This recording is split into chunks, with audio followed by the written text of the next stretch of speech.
Saint-Esprit. Amen.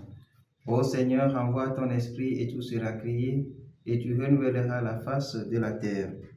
Évangile de Jésus-Christ selon Saint Luc, chapitre 7, versets 31 à 35. En ce temps-là, Jésus disait à la foule, « À qui donc vais-je comparer les gens de cette génération? À qui ressemblent-ils? Ils ressemblent à des gamins assis sur la place qui s'interpellent en disant, « Nous avons joué de la flûte et vous n'avez pas dansé. Nous avons chanté des lamentations et vous n'avez pas pleuré. » Jean le Baptiste est venu, en effet, il ne mange pas de pain, il ne boit pas de vin, et vous dites, c'est un possédé.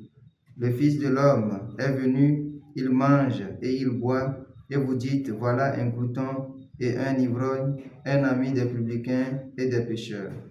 Mais par tous ces enfants, la sagesse de Dieu a été reconnue juste. Acclamons la parole de Dieu. Louange à toi, Seigneur Jésus.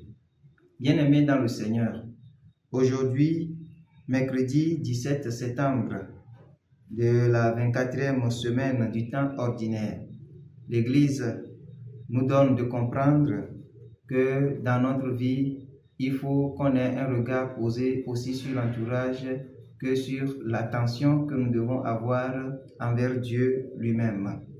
La réaction des enfants dans cet évangile nous donne de comprendre que nous sommes dans une génération qui vit dans l'indifférence totale à l'égard de la parole de Dieu et par ricochet à l'égard de la souffrance des uns et des autres. Oui, le chrétien qui suit le Christ, qui écoute sa parole jour et nuit, doit avoir un regard fixé sur le Christ pour pouvoir pratiquer de fond en comble ce qu'il écoute dans sa parole.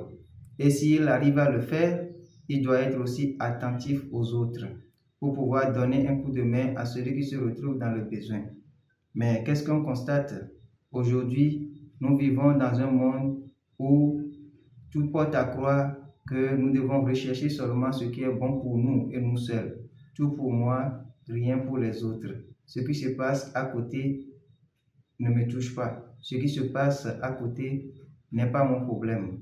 Que Dieu nous accorde la grâce d'un cœur ouvert, attentif à la parole de Dieu, à la grâce de Dieu. Et quand cette grâce, cette parole inonde notre vie, que cela rejaillisse aussi sur notre entourage.